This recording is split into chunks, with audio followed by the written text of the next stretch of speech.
First, it was the euro crisis and Ukraine. Now it's the migrant crisis and Brexit. So before we call this a last chance, do or die summit, let's take a deep breath. Assuming that this week's toing and froing over a deal to grant the UK a lightened version of EU membership, also Mr. Cameron can convince voters back in the UK to stay in Europe. Let's assume that the hurdles are all part of the usual kabuki theater. Then is there really a problem when we know that in the end there's always a Brussels fudge of some sort or another that will allow all to save face? Well, the short answer is yes, there is a problem. We'll spell out the seemingly irreconcilable differences between those who disagree on what it's all about, whether an ever-converging European Union is the way to go, be it when it comes to sovereignty and the Brexit question, or whether we're talking about burden sharing and the refugee and migrant influx. With the two crises now feeding off one another, the divide is growing between those who think the EU is as strong as the sum of its parts and those who think it's only as good as its weakest link. Today in the WENTE debate, will Cameron get his way? We'll be joined shortly by Conservative member of the British Parliament, Bill Cash. Joining us from Brussels, Belgian Green member of the European Parliament, Philippe Lamberts. Welcome back to the show, sir. Welcome. Good night. Also in Brussels, Sophie Rauser of the far-left European United Left Bloc. Thank you for joining us. Good evening. He's a former advisor to Helmut Kohl. Joachim Bitterlich joins us as well. Ambassador, always a pleasure. The WENTE debate, where you can join the conversation on Facebook and Twitter, our hashtag F24debate. Now, David Cameron seemed a little bit tense when he dined at the French presidential palace on Monday. So everybody was watching the body language when he drove up in Brussels a few hours earlier. Hi, good afternoon. Well, we've got some important work to do today and tomorrow, and it's going to be hard. I'll be battling for Britain. If we can get a good deal, I'll take that deal, but I will not take a deal that doesn't meet what we need. I think it's much more important to get this right than to do anything in a rush. But with goodwill, with hard work, we can get a better deal for Britain. The British came into the summit with 4 demands. We're going to spell them out for you. Markets outside the Eurozone have to be protected from financial regulation, reducing red tape and increasing competitiveness, curbing benefits for new EU migrants arriving in Britain, a 4-year wait period, and excluding Britain from forging an ever closer union and giving greater power to national parliaments to block EU legislation. Philippe Lamberts, will he get his way? Well, I sense that there's the energy and the political will to strike a deal. I think there's a sense here that we should get that done and over with so that we can tackle serious issues such as the migration issue. There's also, I think, a sense of frustration that all this gesticulation has to do with solving David Cameron's internal party problems, and to some extent it's true, because my personal feeling is that the referendum will probably not be decided by the fine print of what will be agreed today. What will be agreed is basically something that should allow Cameron and hopefully the rest of the Conservative Party to campaign to stay, for the UK to stay in the European Union. Are you saying that Cameron is basically holding? Are you saying that Cameron is holding the other 27 hostage? Well, to some extent, yes, and there's frustration about that. But now we are where we are, and we should get that resolved. So this is the sense that I got from this week's conversations and corridor rumors that people want a deal done. And parts of the deal will need the consent of the European Parliament later on. But I know that Farage is gesticulating in all ways to make believe that the Parliament would not deliver. I would really doubt that. I think that if there's a bona fide deal, tonight, the Parliament will deliver on its part. Joachim Bitterlich, it's brewed into something bigger, these demands by David Cameron. A lot of Eastern European nations openly expressing sympathy for some of the revisions proposed by David Cameron. No one in the EU, neither the Eastern Europeans nor the others, are really enthusiastic about the promised deal with David Cameron. But I'm quite confident he will get the deal and he will get the agreement of the European Parliament. But this does not decide in any way the referendum in Britain at the end of June. The most decisive will come in the last weeks before by extremely arguments of fear, of anxiety in Britain. Either independence of Scotland, if they say no, or the disadvantages for the British economy and especially for the city. This will be the decisive moments All right, in the whole debate. We saw a difference in tone between the German Chancellor this week, who expressed sympathy for David Cameron, and the French, raising red flags over a two-speed Europe, President Hollande throwing down the gauntlet when he arrived in Brussels earlier. A deal is possible if certain conditions are realized. A deal is possible because it is essential. Britain has to stay in the European Union, but it is also my wish that the Union move forward. No country can have a right to veto. No country can compromise the common values or the common authorities. So it is my firm belief that the United Kingdom can stay in the EU, but only so long as it adheres to the founding principles of the EU. There's very much the sense there that we should take these reform demands seriously. And in particular, the French are upset about what they feel might be a way for Britain to undermine EU rules when it comes to financial regulation. I think President Hollande is totally right, and I think he speaks there in agreement with Chancellor Merkel. They don't want to give to Britain any veto right on the development of the Eurozone. They understand both that the Brits would like to defend the place of a city in the financial world, but not at any price. And let's wait for the final formulation, which will be negotiated, I think, that night. Earlier, we spoke to a member of the European Parliament who is a defender of David Cameron, saying, of course, there's no veto. That's not the question here. What the French seem worried about, though, is that if Britain has lighter regulation rules, that it will, in effect, undermine the EU rules when it comes to finance. So the problem is a potential distortion of competition between the London city and the rest of the European Union in financial affairs. That's normal. And I think this will be one of the key debates that night. The problem on social affairs, it's not as important as people say.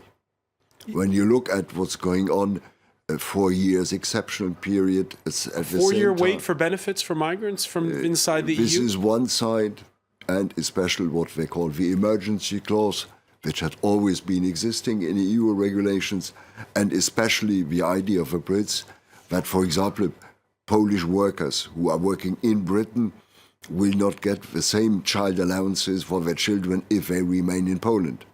Something which is imaginable too. But when you look at the amounts on social affairs which are concerned by this deal, over the last 30 years, the amount is, as the budget commissioner, Mrs. Georgieva, explained, is about 150 million. This is not the key question. It's giving to the Brits what I call a certain margin of maneuver, directing more the whole question of immigration. Sophie Rauser, do you agree with Ambassador Wirlich that these are mostly minor tweaks that they're discussing in Brussels? No, definitely not. I think compared to what he says, when we look at the first draft issued yesterday from the European Council, the things that they are currently negotiating, one of the drafts that is the most detailed and comprehensive is that part on the demand of Cameron to cut in-work benefits for European workers. This is what is this is a key issue here, and this is where Merkel and Cameron are totally agreeing what they want to push forward. So I think we should also remember in that history, where do we come from? This is not a question about a more ever converging EU or not. The key question here is a social one, is in terms of politics. Do you want a more social Europe, or do you want to acknowledge the fact that this EU is only directed towards more neoliberal policies and austerity?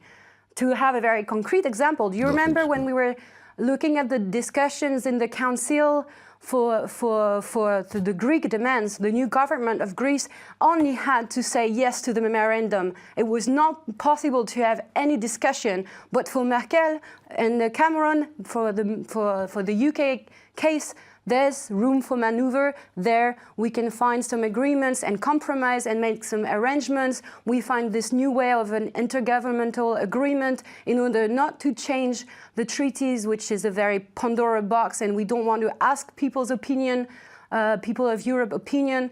So this is a very political debate. It's not about minor point. This question of EU workers is key and has been one of the core of the so-called solidarity in Europe that we are destroying once again here. All right, very briefly, I see Joachim Bitterle shaking his head. Don't forget, in '91, the British had the opt-out on social affairs. They didn't want to follow our regime. Blair did give up with opt-out in '97 for some years, but the British have never been feeling well in this continental approach on social affairs. And don't forget, the key competences have been remaining in the hands of member states, not in Brussels. All right. We're now pleased to be joined by Conservative Member of Parliament Bill Cash. You missed the beginning of our conversation when Philippe Lamberts, the MEP, said that he felt as though, to a certain degree, Britain was holding the other 27 hostage by having this big discussion over what will, in the end, not really matter when it comes time to voting yes or no for a Brexit. Well, basically, I rather agreed with what Mr. Bitterle was saying just now. And I agreed also, funnily enough, with what the lady was saying, because she was saying that this is much bigger than it seems. I think that the question, really, from our point of view, has to be seen through the prism of the United Kingdom. I mean, after all, this is what the renegotiations are about, and it's about our sovereignty and our ability to govern ourselves. And what David Cameron has done is to say, and by the way, just to make it clear to your viewers, I led the rebellion against the Maastricht Treaty back in 1990, and I've now been elected as the chairman of the European Scrutiny Committee in the House of Commons, the select committee that deals with these matters, and I've been on that committee for 30 years. So I've been familiar with these subjects over a long period. What I would say is this. What David Cameron did was to say on the 23rd of March in the House of Commons last year that now we have the opportunity both to reform the European Union and also to achieve a fundamental change in our relationship with the European Union. Now, basically, he hasn't done the second part at all, because that's changing the whole relationship. What he has done is to come forward with a package which is very minimal. And yet the subject matter is massive. It's about the political landscape of Europe, which people seem to be forgetting. And the reason why we want, and I speak for myself, but the reason that I'm campaigning to leave is that although I voted yes in 1975, I've come to the conclusion through the Maastricht Rebellion and onwards that actually this is not a good deal for Britain as a whole. We, for example, run a trade deficit in goods and services while everyone's going on about the single market and saying how wonderful it is for the United Kingdom. But actually, with the other 27 member states, we actually run a deficit of just about £60 billion a year. Germany, on the other hand, makes a surplus with the same 27 member states of around 67 billion a year. Now, you can understand that's not a good deal for us. People talk far too much about the single market. On the question of immigration, it's a very hot issue here in the United Kingdom, but it's about numbers, not about some relatively unimportant question. And Mr. Bitterle is right about this, about in-work benefits for certain kinds of workers. It really isn't. The issue that really does matter is also about the voting arrangements as between the Eurozone and the European Union, because within the European Union we can be outvoted by the Eurozone, which is largely, I would say, dominated by Germany. I don't think that's a particularly exceptional remark. It's a fact. And that, therefore, creates an imbalance towards a German Europe. And I don't think that's in our interests either. So basically, that is part of the equation. And finally, there is the whole nature of this package.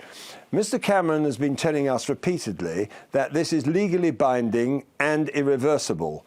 It is not a treaty change. There is no guarantee. And if I put it in very simple language quite quickly, what is happening is a political stitch-up by a decision to be taken by heads of government, and it is it's being done through an international agreement registered at the United Nations.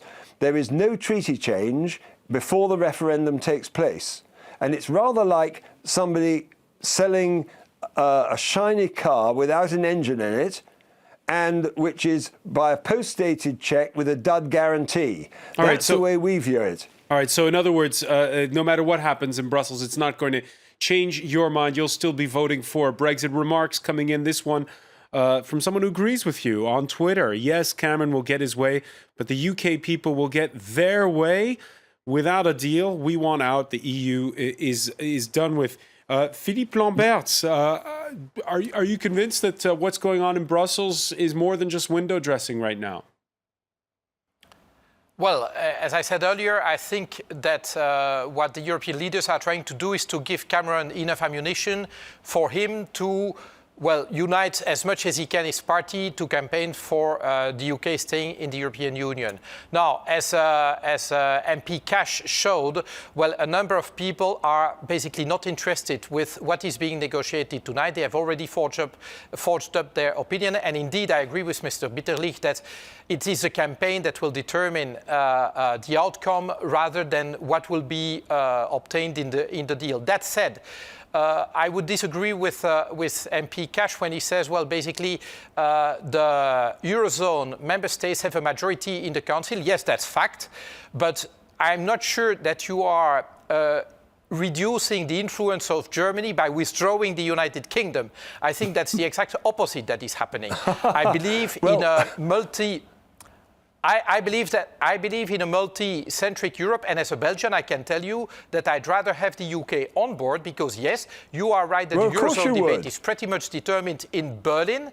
Of course I would, of course. Yes, yeah, well, I value the added value of the United...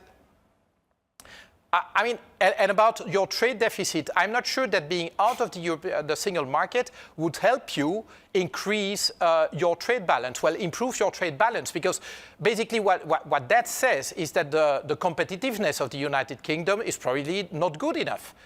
No, I'm going to interrupt both of you, gentlemen, because we have to take a very quick break. We'll pick up on those points when we come back. You're watching the France 24 debate. A big surplus debate. with the rest of the world.